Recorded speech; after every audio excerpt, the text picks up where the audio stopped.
bring the አይዞሽ ገለቴ አይዞሽ በቃ ምን እናድርግ ምንም ማድረግ አይቻልም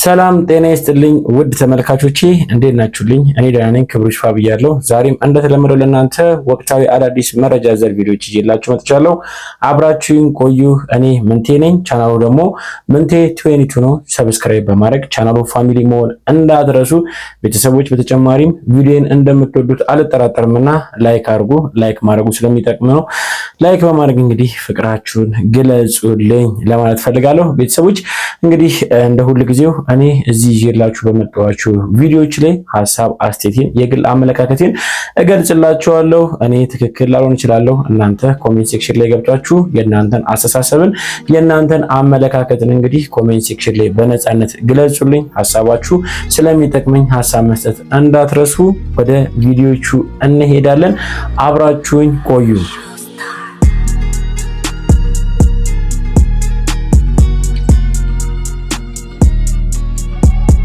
በቅድሚያም ቤተሰቦች ለእናንተ የማቀበላችሁ አንድ መረጃ አለ እንኳን ደስ አላችሁ ማለት እፈልጋለሁ የአርቲስት ሱራፌል ተካ ወዳጆች እንዲሁም ደግሞ የሱ አድናቂዎች እንኳን ደስ አላችሁ አርቲስት ሱራፌል ተካ ፖፑላር ኤሌክትሮኒክስ እንግዲህ 1 ሚሊዮን ተከታይ ከገቦኝ ለሱ መኪና አስረክባለሁ የመኪና ሽልማት እሰጣለሁ ባለው ቃል ኪዳን መሰረት የፊታችን እሁድ ወይም ደግሞ ጥር 24 ቀን መኪናውን ለመስጠት ወይም ደግሞ ስጦታውን ለማበርከት እንግዲህ ዝግጅታቸውን ጨርሰው እንግዲህ አሁን ላይ ዝግጁ መሆናቸውን ወይም ስጦታውን ለማበርከት ዝግጁ መሆናቸውን እንግዲህ መግለጫ አውጥቷል እጅግ በጣም ደስ የሚል ዜና ነው አርቲስቶች ወይም ደግሞ ታዋቂ ለሀገር ብዙ መልካም ስራ የሰሩትን ማክበር እንግዲህ ትልቅነት ነውና በዚህ ስራቸው እንግዲህ ሊመሰገኑ ይገባል ነገር ግን እጅግ በጣም የሚያሳዝነው መረጃ ወይም ደግሞ ፖፑላር ኤሌክትሮኒክሶችን እንግዲህ ያስከፋ አንድ መረጃም ሌላ ወጥቷል እሱ ምንድነው 1 ሚሊዮን ተከታዮች መካከል እንግዲህ አሁን ላይ እየቀነሰ መጥቶ ወደ 50,000 ገደማ የሚጠጋ ተከታዮች እንደገና አጥቷል ወይም ደግሞ አንፎሎ ተደርጓል ይህም እጅግ በጣም ያሳዝናል 1 ሚሊዮን ገብቶ የነበረ ቢሆንም አሁን ላይ ግን በመታየት መሰረት እንግዲህ ቁጥሩ እያሽቆለቆለ ይገኛል ይህን ነገር የምታረጉ ወይም ደግሞ አንፎሎ ያረጋችሁ ያላችሁ ሰዎች እባካችሁን ተው ለአርቲስቱም ይገባዋል እነሱም ደግሞ ለሰሩት መልካምነት እንግዲህ ፎሎ መደረጋቸው ተገቢ ነውና እንደዚህ የምታረጉ ሰዎች ብታቆሙ እናንተስ ምን ይመስላችኋል በፖፑላር ኤሌክትሮኒክስ እና እንዲሁም ደግሞ በሱራፌል ተካ ዙሪያ ሐሳብ ካላችሁ ኮሜንት ሴክሽን ላይ በነጻነት አጋሩኝ በተጨማሪም ደግሞ እንግዲህ ከሰሞኑ እጅግ በጣም ደስ የሚል ክብረ በዓል ተከብሮ ነበር አስተሪዮ ማርያም እንግዲህ በጣም ደስ የሚል ነበር ከዛ ጋር ተያይዞ ብዙ መረጃዎች ወጥቷል ነገር ግን ትኩረቴን የሳበው አንድነትን የሚሰብክ አንድነትን ብቻ ሳይሆን ፍቅርን በቃ ኢትዮጵያዊነት ምን እንደሆነ የሚገልጽ አንድ ቪዲዮ እንግዲህ አይቼ ነበር እሱን አስተውዬ ለእናንተ ይዤላችሁ መጣሁ እስቲ ልጋብዛችሁና ሐሳባችንን እንሰጥበታለን ኢትዮጵያዊነት ይለምልም ዘር ቀለም ሃይማኖት ሀገር ምንም ነገር የማይለየው ንጹህ የሆነ ኢትዮጵያዊነት ማለት ይሄ ነው ይህ ከጀርባ የምትመለከቱት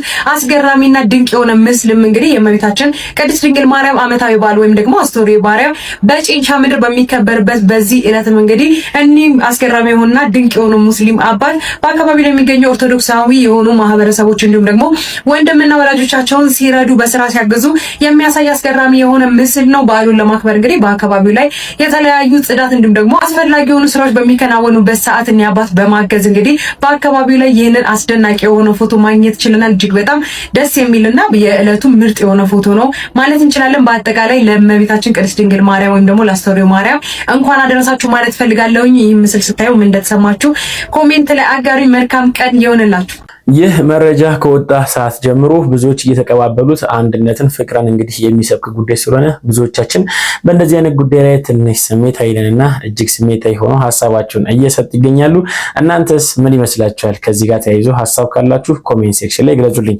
እኔ ደስ ስላለኝ ነው እናንተ መጥቶላችሁ በተጨማሪም ደግሞ አንድ ማስጠንቀቂያ መጥቷል እባካችሁን ተጠንቀቁ በምን ጉዳይ እስቲ ቪዲዮ ልጋብዛችሁና ሐሳባችንን እንሰጥበታለን ነገ ጥር 23 ቀን ስስ ፌስታሎች ላይ የተጣለው እገዳ በይፋ ወደ ተግባር ይገባል። የአካባቢ ጥበቃ ባለስልጣን የሰጠው የ6 ወራት ዝግጅት ጊዜ ዛሬ ያበቃል። ስስ ፌስታሎችን ማምረት ወደ ሀገር ውስጥ ማስገባትና መጠቀም ያስቀጣል። በፌስታል ፋንታ የወረቀት ከረጢቶችን፣ ዘንቢልን ወይም የጨርቅ ከረጢቶችን መጠቀም የግድ የሚል ሲሆን ነገ በገበያ ላይ ስስ ፌስታል መስጠትም ሆነ ይዞ መገኘት ህገወጥ ተግባር ተደርጎ የሚቆጠር ነው። ታዲያ ነገ ሱቅ ወይም ገበያ ስትሄዱ ምን ይዛችሁ ለመሄድ ይመስላችኋል? የድሮዋን ዘንቢል የወረቀት ከረጢት ወይስ ገና አላሰባችሁበትም? ሐሳባችሁን በኮሜንት አጋሩኝ። አንድም ላለመቀጣት ሌላም የአካባቢያችንን ጽዳት ለማስጠበቅ ጥንቃቄ አድርጉ መልእክቴ ነው። መልካም ጊዜ። አሁን ለመናገር ሁላችሁም ልትጠነቀቁ ይገባል። ምክንያቱም ይህ ጉዳይ ሲሪየስ ነው፣ ሊያስቀጣችሁ ስለሚችል እባካችሁን ተጠንቀቁ። የፌስታል ከረጢት መጠቀም አይቻልም። ለጊዜ አይነት እንግዲህ የተሰሩ የተለያዩ በካርቶንም ሊሆን ይችላል በጨርቅ የተሰሩ እንግዲህ ከረጢቶች አሉ። እነሱን ብቻ ነው መጠቀም የሚቻለው ብሎ እንግዲህ ከመስተዳድር የወረደ ህግ ነውና እባካችሁን ተጠንቀቁ ለማለት ፈልጋለሁ። በተጨማሪም ደግሞ ታሰረ የተባለው እንግዲህ ፓስተር በመጨረሻ ተፈቷል። እስቲ ቪዲዮ ልጋብዛችሁና ሐሳባችንን እንሰጥበታለን። ነብይ ሄኖክ ግርማ በዚህ ሰዓት መፈታቱን የሚወጡ መረጃዎች እያመላከቱ ይገኛሉ። የሰላሌን ህዝብ በሚያጥላላ ስብከት ዘልፈዋል በሚል ክስ የቀረበበት በፖሊስ ሲፈለግ ቆይቶ በቁጥጥር ስር ውሎ የነበረው ነብይ ሄኖክ ግርማ በሽምግልና ሂደት ዛሬ ማምሻውን ከእስር መፈታቱም ተሰምቷል። ነብይ ሄኖክ ከአንድ ወር በፊት በሃይማኖታዊ አስተምሮ ላይ እያለ በሰላሌ ህዝብ ላይ የተጠቀሙት ጸያፍ ቃል ከፍተኛ ተቃውሞ አስነስቶባቸው እንደነበር ይታወቃል። በወቅቱ በሰላሌ ከተማ የክስ አቤቱታ ቢቀርብባቸውም ግለሰቡ ከሀገር ውጭ በመሆናቸው ሳይያዙ ቆይተዋል። ይሁን እንጂ ከአንድ ወር በላይ እናቱ ጋር በቆየበት አሜሪካ ትናንት ጥር 20 ቀን 2018 ዓ.ም ወደ ሀገር ቤት ሲመለስ በአዲስ አበባ ቦሌ ዓለም አቀፍ አውሮፕላን ማረፊያ በፌዴራል ፖሊስ ቁጥጥር ስር መዋሉ መዘገቡ ይታወቃል። ዛሬ ነብይ ሄኖክ ክስ ወደ ቀረበበት ሰላሌ ይወሰዳል ተብሎ ቢጠበቅም ሳይወሰድ ምሽት ላይ ከፌዴራል ፖሊስ ጣቢያ እንዲወጣ መደረጉም ታውቋል። ለነብይ ሄኖክ መፈታት ምክንያት የሆነው የሀገር ሽማግሌዎች ጣልቃ ገብነት መሆኑም ተሰምቷል። ይህን ነገር ስመለከተው በእኔ አመለካከት እንግዲህ ትክክል ነውም ትክክል አይደለም ለማለት ሳይሆን ማንም ሰው ከህግ በላይ አይደለም። ጥፋተኛ ሰው ካለ ምንም አይነት የእምነት አባትም ቢሆን እንዲሁም ደግሞ የመንግስት አካልም ቢሆን ጥፋት አጥፍቶ ከተገኘ መቀጣት ካለበት ይቀጣል። ይህ እኔ በራሴ አመለካከት እጅግ በጣም ተገቢ ነው፣ አስተማሪ ነው ብዬ አስባለሁ። እንዲሁም ደግሞ ፓስተሮችም ሊሆን ይችላል የእምነት መምህሮችም እንዲሁም ማንኛውም ግለሰብ ለሚናገረው ነገር እንዳለ ሊጠነቀቅ ይገባል። ምክንያቱም በሱ ንግግር እንግዲህ ሊከፉ የሚችሉ ማህበረሰቦች ህብረተሰቦች ሊኖሩ ስለሚችሉ ለእያንዳንዱ ንግግር እንግዲህ መጠንቀቅ ግድ ይላልና ፓስተሩ መፈታቱ በመጨረሻ መረጃ ወጥቷል። እናንተስ ምን ይመስላችኋል? ሐሳባችሁን ስጡበት። በተጨማሪም ደግሞ እንግዲህ ሌላኛው የወጣው መረጃ እጅግ በጣም እኔ ለራሴ ለማመን ከብዶኛል። ምክንያቱም ቁጥሩ ከፍ ስላለብኝ ነው። እስቲ ምንድነው ልጋብዛችሁና ሐሳባችንን እስቲ እንወያይበታለን። እጅግ አስደንጋጭ መረጃ ነው። በአዲስ አበባ ከተማ የሚፋቱ ሰዎች ቁጥር በከፍተኛ ሁኔታ መጨመሩ ተነገረም። በአዲስ አበባ ከተማ የትዳር ፍቺ መጠን ካለፈው ዓመት ጋር ሲነጻጸር በ54 በመቶ ብልጫ ማሳየቱንና ከሰኔ 1 ቀን 2017 ዓ.ም ጀምሮ ባሉ 6 ወራት ብቻ 5805 ባለትዳሮች ፍቺ መፈጸማቸውን የአዲስ አበባ ከተማ ሲቪል ምዝገባና የነዋሪነት አገልግሎት ኤጀንሲ ለአሃዱ ሬዲዮ አስታውቋል። ይህም ካለፈው ዓመት ተመሳሳይ ወቅት ጋር ሲነጻጸር የ54 በመቶ ጭማሪ ያሳየ ሲሆን ታዲያ እነዚህ ፍቺ ከተለያዩ ቤተሰብ ውስጥ በአማካኝ አንድ ቤተሰብ 2 ህጻናት እንደሚኖሩና 668 ህጻናት ከአንድ ወላጃቸው ጋር ብቻ ለመኖር መገደዳቸው ተገልጿል። ታዲያ ለፍቺ መብዛቱ ምክንያት ምን ይመስላችኋል? ሐሳባችሁን በኮሜንት ግለጹልን። ፎሎ ማድረግ ቤተሰብ ይሁኑ። እንግዲህ እኔ እንደሚመስለኝ ከሆነ ትዳር ከፈጣሪ ነው። የሰው ልጅ እንግዲህ በፈጣሪ ነው የሚጣመረው ወይም ደግሞ ፈጣሪ ያለለትን እንግዲህ የውሃ አጣጩን ያገኝና እንግዲህ ሰላማዊ ህይወት ይኖራል ወይም ደግሞ ለዘላለም ልጆች ወልዶ ሀብት አፍርቶ ምናምን ብቻ ግን የሆነ አንድ ህይወት ነው ራሱን የቻለ ህይወት ነውና እንዴት በዚህ ደረጃ የተጋቡ ሰዎች እንግዲህ በዚህ ደረጃ ሊፋቱ ይችላሉ? እጅግ በጣም ያሳዝናል። ይህ መረጃ በሰሞኑን ሰዓት እኔ በበኩሌ ምን እየሆነ ነው እንደ ሀገር ይሄ ትልቅ የሆነ አሳሳቢ ጉዳዮች መካከል አንዱ ይመስለኛል። እናንተስ ምን ይመስላችኋል? ብቻ ግን ለማንኛውም በትዳር ጋር ተያይዞ እንግዲህ ከወጡት መረጃዎች ሰሞኑን ብዙዎችን ያነጋገረ ጉዳይ ይሄ ነውና ብዙ ተፋቺ እየበዛ ነው። ግን እኔ መፋታትን አልስማማበትም ወይም ደግሞ መፋታት ለሚባለው ነገር ለምንም ነገር እንግዲህ ምላሽ ሊሆን ስለማይችል ፍቻችሁን ብታቆሙ ይሄ የኔ ሐሳብ ነው። ያው ስላላገባኝ በትዳር ላይ ብዙ ነገር አልናገርም። ባለትዳሮች ግን ከዚህ ጋር ተያይዞ እስቲ ሐሳብ ካላችሁ ከፍቺ ጋር ተያይዞ ሐሳብ ካላችሁ እንግዲህ ሐሳባችሁን ብታጋሩኝ ብዬ ወደ እናንተ አሳልፉኝ። በተጨማሪም ደግሞ ሌላኛው የሰሞኑ መነጋገሪያ የሆነው ጉዳይ እንግዲህ የአትሌት ቀነኒሳ ጉዳይ ነው። ቀነኒሳ ምን ሆነ? እስቲ ቪዲዮ ልጋብዛችሁና ሐሳባችንን ሰጥበታለን። ከሰሞኑ ብዙዎችን ያስገረመ አንድ ጉዳይ ተከስቷል። ብዙዎችን በዚህ ጉዳይ ተደናግጠዋል። አንድ ቀነኒሳ በቀለን የሚመስል ግለሰብ በማህበራዊ ሚዲያ ላይ አለው ብሏል። እሱም ብዙዎችን እያነጋገረ ይገኛል። በርካቶችን እሱን አይመስልም እያሉ እየተከራከሩ ሲሆን፣ ሌሎች ደግሞ ቁርጥ እሱን ነው የሚመስለው እያሉም ይገኛሉ። ታዲያ የእናንተ ግምት ምንድነው? ኮመንት ላይ አስፍሩ። ታዲያ ይህ ጉዳይ ከምን ይደርሳል የሚለውን ወደ እናንተ ማቀርብ ይሆናል። ፎሎ ማድረግ እንዳይረሳ። ቀነኒሳ በቀለ እንግዲህ ከሱ ጋር ተመሳሳይ ምስል ያለው ግለሰብ እንግዲህ እንደተገኘ ነው መረጃ ወጣው። ነገር ግን ከዚህ በፊት ይሄን ዜና አሁን ላይ በዛሬው ቀን እንግዲህ ተዘገበ ነው።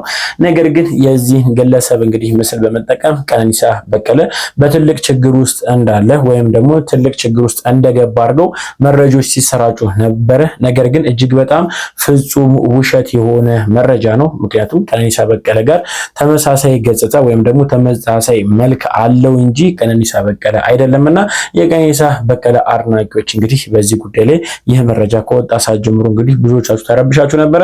ነገር ግን ትክክለኛው መረጃ ይሄ ነው። የቀነኒሳ በቀለ እንግዲህ አምሳል ነው። ነገር ግን እውነት ለመናገር እኔ ያው ከቀነኒሳ ጋር ብዙም አልተመሳሰለብኝም። እናንተስ ይመሳሰላሉ ወይስ አይመሳሰሉም? ሐሳባችሁ በነፃነት ግለጹልኝ። በተጨማሪም ደግሞ እንግዲህ ከፊልም ኢንዱስትሪ ላይ ለአይን ትንሽ ሰወር ያለችው አርቲስት ታፈራው መብራቱ እንግዲህ በመጨረሻ ከነፂ ጋር ያው ሚስተር ኤክስ በሚለው ፊልም ላይ አብረው ተውነው ነበረ። እጅግ በጣም ደስ የሚል ገጸ ባህሪና ደስ የሚል ፊልም ነበረ። ደስ የሚል ጊዜም አብረው አሳልፈዋል እና አሁን ላይ በአርቲስቷ በነፃነት ወርቅነህ ህልፈት ጋር ተያይዞ ያለባትን ሀዘንን እንግዲህ በመጨረሻ ገልጻለች። እጅግ በጣም እንግዲህ እኔ ልቤም ስለነካኝ ነው። እስቲ እሱ ልጋብዛችሁና ሐሳባችንን እንሰጥበታለን። እንዴት ናችሁ? ነፂ ከተለየም በኋላ ስለ ነፂ ምንም ነገር አላልኩምና አክቹአሊ አብዛኞቻችንም ድንጋጤው እስካሁን አልለቀቀንም። እውነቱን ለመናገር ግን ደግሞ ዝም ብሎ መቀጠል ደግሞ ልክም አልመሰለኝም። እውነቱን ለመናገር የሰማው ጊዜ ተደውሎ ሲነገረኝም ሰው ላይ ስልክ ዘግቻለሁኝ። ያው በቃ አንዳንድ ሰው ሁሌ አብሮን የሚኖር ነው የሚመስለው አይደለ?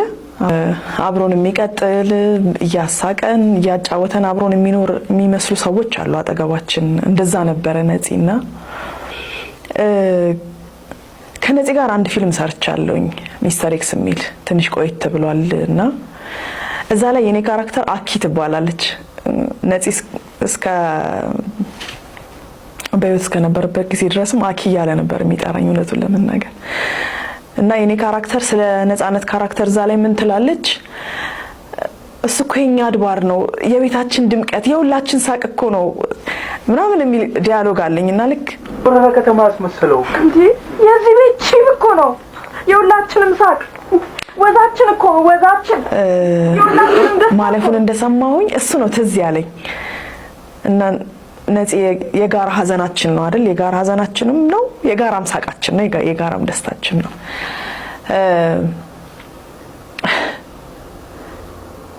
ስሜታችሁን መግለጽ የምትችሉ፣ ሀዘናችሁን በቃላት ማስረዳት የምትችሉ፣ ኢሞሽናችሁን ኮንትሮል ማድረግ የምትችሉ ሰዎች በጣም እድለኞች ናችሁ እውነቱን ለመናገር። ብቻ ከሚስተር ኤክስ ፊልም ላይ ስለ ነፂ ያለችውን ዲያሎግ ተጋበዙልኝ። ይሁሉ ለምን አልተጠየቅኩም? እንግዲህ እና አባክ ነው የምትጠየቀው። የምለው ቁርስ ማን ላክሽልኝ? ጭራሽ ቁርስ አንድ ይዘሽ እንደዚህ ቆም ሁለት ሶስት ቢኖርሽ እኮ ከጨረቃ ላይ አፈር ዘግሞ የመጣ ተቀፋፊ ስለኔ ታስቢያለሽ ማለት ነው። ምን አባክ ስለሆን አስቀያሚ ስለሆንኩ እኮ ሽኮኮ በልሻው ነው ደስራ ሄዳ ይሄ ስልክ ቻርጀር ምናምን ከደሞዝ ነው የምቆምደው። ነገሩ ምን ደሞዝ አለ ተጎማምዶ ያለቀ መፍቻ ማቀበልን እንደ ሀገር ጉዳይ ሚኒስትር ያየሽ አንቺ ነኝ አና ጎሜዝ። አንቺ አትበለኝ ስም አለኝ። ያይድሮ አኪ ያይድሮ እንዳይሆን ቀይሪ። እኔ ምንሽ ለምን ምሳል ጋብዝሽ? መቼ ገደርደር ያስፈልጋል። እሺ እንደ ሴቶች ውስጥ ሀቅማ ነው ገነሽ ከኛ ነገር ነሽ ወይስ ከሴቶቹ ነገር ነሽ?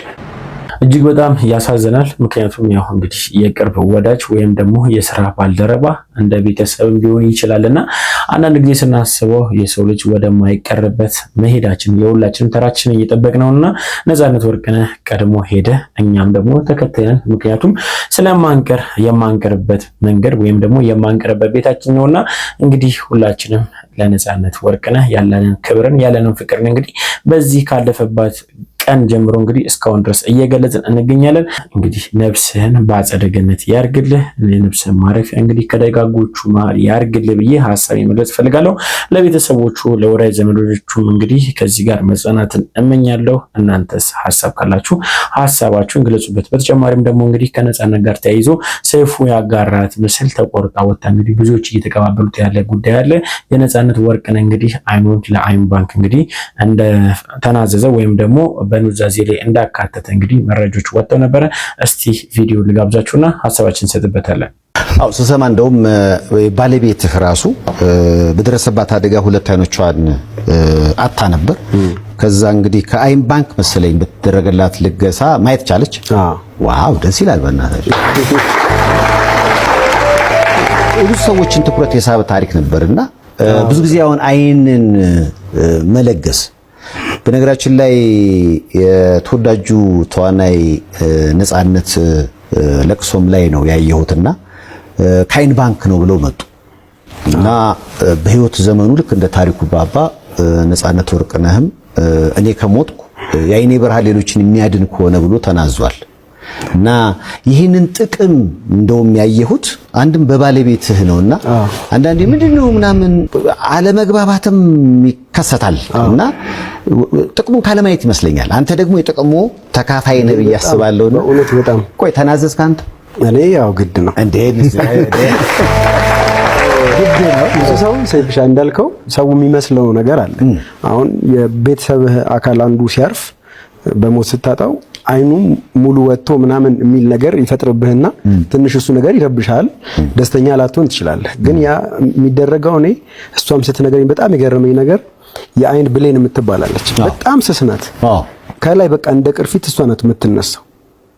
አንድ ሌየር የሆነች አለች። በቃ እሷን አንስተው ነው እዛ እንትን ብለው ይዘውት የሚሄዱት እንጂ አይን መውጣት የሆነ ነገር መቀደድ ምናምን የለውም።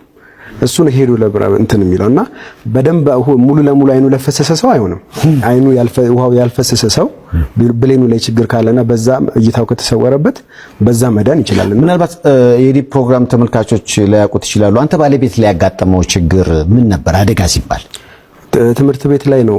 ከስፖርት መምህራቸው በዱላ ይመታታል። ሲመታት ጭንቅላቷን ይመታታል። ከዛ በኋላ አይኗ ላይ እየቆየ ነው። በጣም በፕሮሰስ ነው ያ ነገር የፈጠረው። እየቆየ መጀመሪያ አንዱን ከዛ ደግሞ አንደኛውን እየደበዘዘ ጥፍት አለ ተራ በተራ ማለት ነው። ስትሰራም የተሰራችው በጣም ብዙ ወረፋ ስላለ መጀመሪያ አንዱን አደረጉላት ተራዋ ሲደርስ ማለት ነው።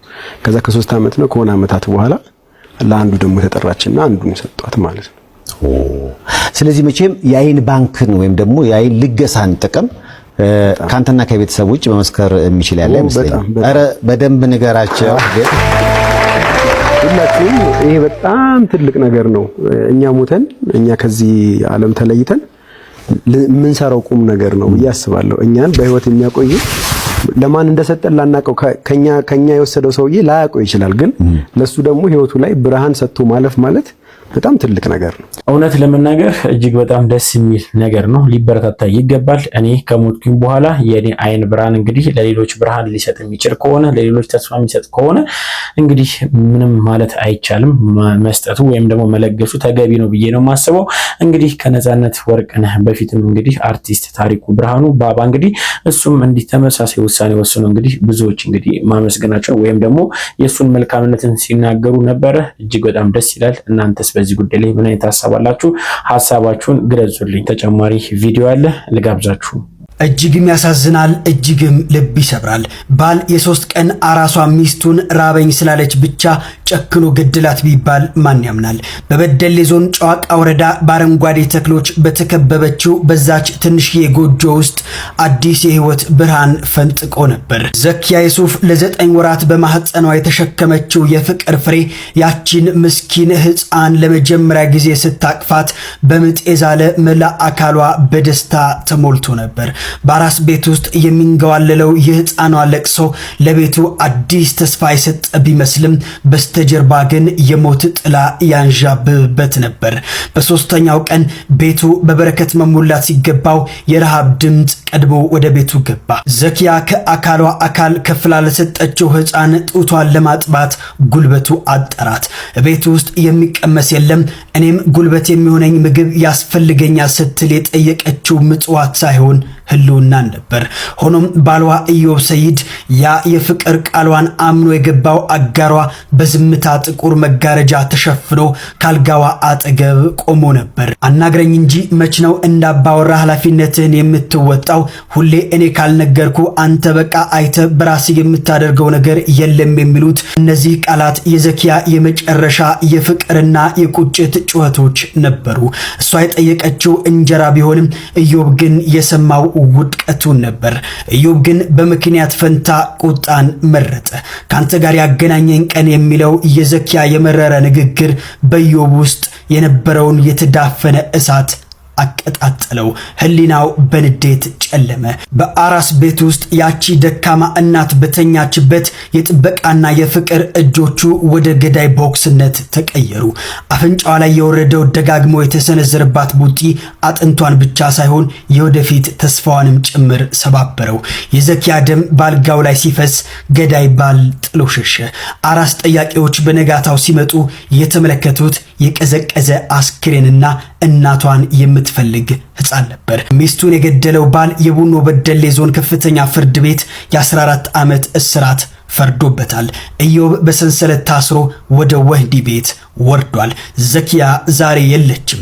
ያቺ በሶስተኛ ቀኗ እናቷን ያጣች ህፃን ነገ ስታድግ የምትሰማው ታሪክ ልቧን ይሰባብረዋል። ምን አይነት ሰውዬ ነው? እጅግ በጣም የሚገርም ወይም ደግሞ የሰሞኑ መነጋገሪያ ሆኗልና እናንተ በዚህ ሰውዬ ላይ ሐሳብ ካላችሁ ወደ እናንተ ላሳልፍላችሁ። ምክንያቱም እኔ በብዙዎቹ ላይ ሐሳቤን ስለሰጠኝ እስቲ እናንተንም ሐሳብና አመለካከትን መስማት ስለፈለኩኝ ነው። በሰውዬ ላይ ሐሳብ ካላችሁ ሐሳባችሁን ግለጹልኝ። እኔ ምንም ልለው አልችልም፣ ምክንያቱም ያው ከጭንቅላቴ በላይ ሆኖብኛል። ለማንኛውም ቤተሰቦች ሐሳባችሁን ግለጹልኝ ብዬ ወደ እናንተ ካሳለፍኩኝ በኋላ ለዛሬ ይዤላችሁ የመጣኋቸው ቪዲዮዎች እኚህን ይመስላሉ። እስካሁን ድረስ አብራችሁኝ ስለቆያችሁ ከልብ አመሰግናለሁ። እኔ ምንቴ ነኝ። ቻናሉ ምንቴ ቲዩብ ነው። ሰብስክራይብ ያላረጋችሁ ሰብስክራይብ አድርጋችሁ ፋሚሊ ሆኑ።